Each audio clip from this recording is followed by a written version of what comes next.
Hello guys, मैं Sumit Bhinda. Welcome back to our channel Science बडी।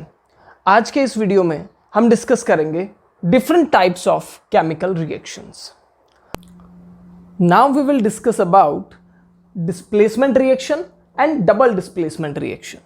इन दोनों chemical reactions के type को भी हम इनके नाम से ही एक्सप्लेन कर सकते हैं। कैसे? जैसे डिस्प्लेसमेंट रिएक्शन, तो डिस्प्लेसमेंट का मीनिंग क्या होता है?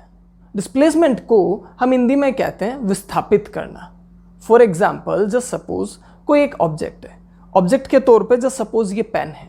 ये पेन को हम इस एक जगह से उठाकर अगर हम इसे किसी दूसरे जगह पे रख दें तो हम इसे कहते हैं कि हमने ये पेन को डिस्प्लेस कर दिया है। मतलब अगर हम किसी ऑब्जेक्ट को एक जगह से उठाकर उसका पोजीशन चेंज कर दें, उसे उसकी पोजीशन से हटा दें, तो हम कहते हैं कि हमने उसे डिस्प्लेस कर दिया है। वही सेम डिस्प्लेसमेंट रिएक्शन में भी होता है। कैसे? अगर किसी केमिकल रिएक्शन में किसी एक सब्सटेंस को उससे ज़्यादा केमिकली रिएक्टिव सब्सटेंस उसके पोजीशन से डिस्प्लेस कर देता है तो ऐसे केमिकल रिएक्शन को हम डिस्प्लेसमेंट रिएक्शन कहते हैं। बट अभी यहाँ पे जो समझने वाली बात है वो ये है, जो हमने अभी सेंटेंस यूज़ किया, क्या कि ज़्यादा केमिकली रिएक्टिव सब्सटेंस दूसरे सब्सटेंस को डिस्प्लेस कर देता है। इसका मीनिंग क्या होता है? ज़्यादा केमिकली, मोर रिएक्टिव, ज़्यादा केमिकली रिएक्टिव, या इसे ऐसा कहें कि मोर रिएक्टिव सब्सटेंस जो है अपने से लेस रिएक्टिव सब्सटेंस को डिस्प्लेस कर देता है। इसका मतलब ये होता है कि हर एक सब्सटेंस की एक केमिकल प्रॉपर्टी होती है और उस केमिकल प्रॉपर्टी को हम कहते हैं रिएक्टिविटी। रिएक्टिविटी क्या होती है कि हर एक सब्सटेंस में ये प्रॉपर्टी होती है कि वो कितने फास्ट दूसरे सब्सटेंसेस के साथ केमिकली रिएक्शन करता है या केमिकली रिएक्ट होता है। या ऐसा कहें कि जैसे हम ह्यूमंस हैं, हमें एक नेचर होता है। कुछ लोग ऐसे होते हैं जो कि दूसरे लोगों के साथ में बहुत जल्दी फ्रेंडली हो जाते हैं। ओके, कुछ ऐसे होते हैं जिन्हें औरों के साथ में, दूसरे लोगों के साथ में फ्रेंडली होने में थोड़ा टाइम लगता है, और कुछ बहुत ही ज़्यादा इंट्रोवर्ट होते हैं।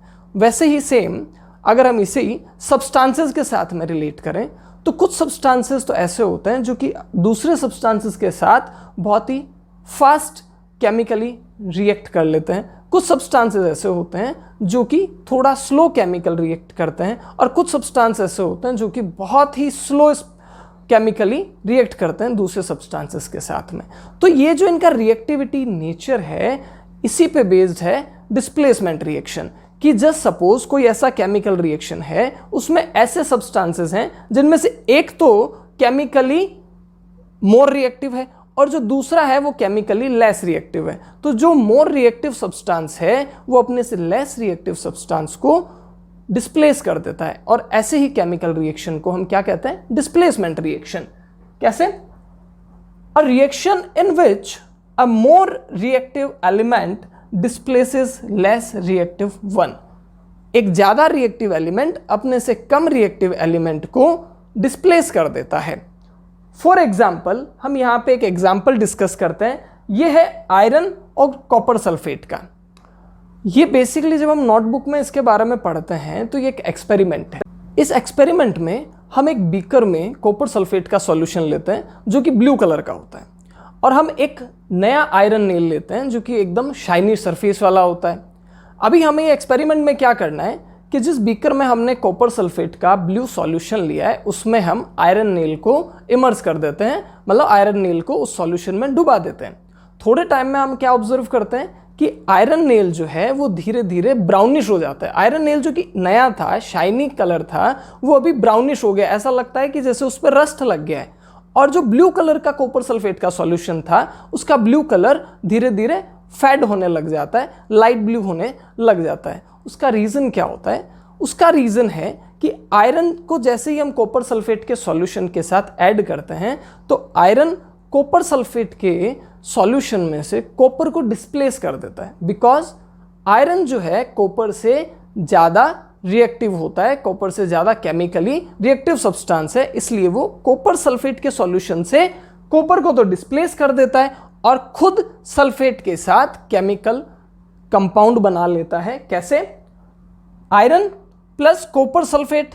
तो यहां से आयरन जो है कॉपर को यहां से डिस्प्लेस करेगा और जो सल्फेट है SO4 है उसके साथ केमिकली रिएक्ट करके क्या बनाएगा, FeSO4 आयरन सल्फेट, और कॉपर को वहां से डिस्प्लेस कर देगा।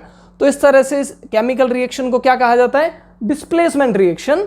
ठीक है, iron displaces copper from copper sulphate solution, so iron nail becomes brownish and blue colour of copper sulphate solution fade.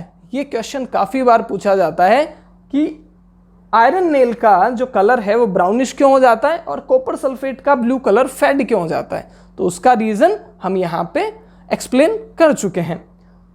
अभी यहाँ पे हम एक रिएक्टिविटी सीरीज के बारे में भी यहाँ पे हम जान लेते हैं, बिकॉज अभी हमने डिस्कस किया कि सारे सब्सटेंसेस का एक केमिकल नेचर है रिएक्टिविटी। तो हमें अगर यही नहीं मालूम होगा कि कौन सा सब्सटेंस ज़्यादा रिएक्टिव है, कौन सा कम रिएक्टिव है, तो हम कुछ इंपॉर्टेंट सब्सटेंस की रिएक्टिविटी सीरीज यहाँ पे डिस्कस कर लेते हैं।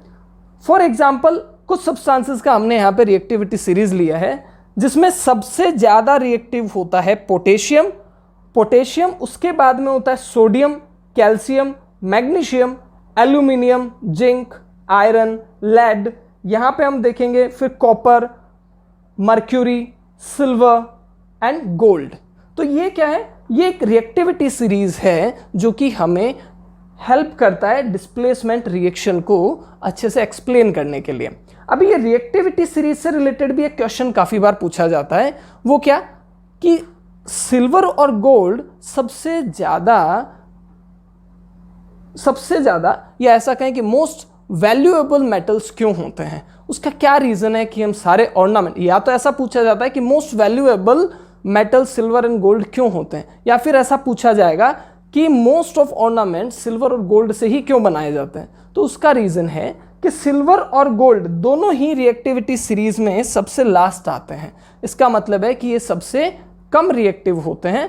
कहने का मतलब है कि सिल्वर और गोल्ड दोनों ही अपने सराउंडिंग एटमॉस्फेयर में जो गैसेस है या और जो डस्ट पार्टिकल्स है और सब्सटेंसेस हैं उनके साथ में बहुत कम केमिकली रिएक्ट करते हैं। तो अगर ये केमिकली रिएक्ट नहीं करेंगे तो ये दूसरे कंपाउंड्स नहीं बनाएंगे, तो इनका जो शाइन है, जो इनका एक्चुअल जो इनका कॉम्पोजिशन है वो बना रहेगा। ठीक है, सो यहाँ हम ये भी एक्सप्लेन कर चुके हैं कि ज़्यादा से ज़्यादा ऑर्नामेंट्स सिल्वर और गोल्ड के क्यों बनाए जाते हैं, या ये ज़्यादा वैल्यूएबल गोल्ड्स क्यों होते हैं, ये भी हमें ध्यान रखना है। अभी हमारे पास में है डबल डिस्प्लेसमेंट रिएक्शन। यहाँ तो हम डिस्कस कर रहे थे डिस्प्लेसमेंट, यहाँ पे है डबल डिस्प्लेसमेंट, मतलब डिस्प्लेसमेंट दो बार होगा, डबल होगा यहाँ पे। वो कैसे, यहाँ पे if there is an exchange of ions, हमें ये ध्यान रखना है, if there is an exchange of ions between reactants, अगर किसी केमिकल रिएक्शन में जो रिएक्टेंट्स हैं उन रिएक्टेंट्स के बीच में आयंस का एक्सचेंज होता है, तो ऐसी chemical reactions double displacement reactions कहलाती हैं। तो यहाँ पे हमें एक और बात का ध्यान रखना है कि एक्सचेंज ऑफ आयंस मतलब कि डबल डिस्प्लेसमेंट रिएक्शन उन सब्सटेंसेस के बीच ही परफॉर्म हो सकती है जो कि आयोनिक कंपाउंड्स होते हैं। ये हमें ध्यान रखना है, सिर्फ और सिर्फ आयोनिक कंपाउंड्स, बिकॉज अगर आयोनिक नहीं होंगे तो आयंस का एक्सचेंज कहाँ से होगा। जस्ट सपोज अगर कोई ऐसा सब्सटेंस लिया जो कि आयोनिक नहीं है तो उसमें से आयंस का एक्सचेंज कहाँ से होगा। तो आयोनिक सब्सटेंसेस या आयोनिक कंपाउंड्स के बीच में ही डबल डिस्प्लेसमेंट रिएक्शन होता है। क्यों? क्योंकि क्या होता है इसका डेफिनेशन, अगर रिएक्टेंट्स के बीच में आयंस का एक्सचेंज हो तभी उसे डबल डिस्प्लेसमेंट रिएक्शन कहा जाता है। फॉर एग्जाम्पल यहाँ पे है सोडियम सल्फेट का एक्वेटिक सॉल्यूशन। आयंस जो होते हैं वो हमेशा वाटर सॉल्यूशन, एक्वेटिक का मतलब होता है कि उस सब्सटेंस का वाटर के साथ में एक सॉल्यूशन बनाया गया है, पानी के साथ उसको मिलाकर एक सॉल्यूशन बनाया गया है जिससे उसके जो आयंस हैं वो रिलीज हो सके। ठीक है, तो सोडियम सल्फेट का एक्वेटिक सॉल्यूशन और बेरियम क्लोराइड के एक्वेटिक सॉल्यूशन को जब एक दूसरे के साथ ऐड किया जाता है तब डबल डिस्प्लेसमेंट कैसा होता है वो हमें ध्यान रखना है। सोडियम और बेरियम का क्या होता है कि सोडियम तो क्लोरीन के साथ में चला जाता है और जो सल्फेट और बेरियम है ये दोनों एक दूसरे के साथ चले जाते हैं। तो यहाँ क्या बनेगा, सोडियम तो क्लोरीन के साथ मिलके NaCl और बेरियम जो है वो SO4 के साथ मिलके BaSO4। BaSO4 जो होता है वो एक वाइट प्रीसिपिटेट होता है। वाइट प्रीसिपिटेट का मतलब क्या होता है, हिंदी में इसे कहा जाता है अवक्षेप। हम इसे ऐसा भी कह सकते हैं कि किसी सॉल्यूशन में अगर नीचे जो कचरा जमा हो जाता है ना, उसे हम प्रीसिपिटेट भी कहते हैं। जस्ट सपोज हमने चॉक पाउडर लिया है और हम उसे पानी में मिक्स करते हैं, तो उसमें मिक्स नहीं होता है, वो उसके बॉटम में क्या होता है, कचरे जैसे सेट हो जाता है, तो उसे हम कहते हैं प्रीसिपिटेट। ठीक है, तो यहाँ पे क्या हुआ, सोडियम तो क्लोरीन के साथ में और बेरियम SO4 के साथ में, तो हम देख रहे हैं कि डबल डिस्प्लेसमेंट हो रहा है यहाँ पे। तो ऐसे केमिकल रिएक्शंस क्या कहलाएंगे, डबल डिस्प्लेसमेंट केमिकल रिएक्शंस।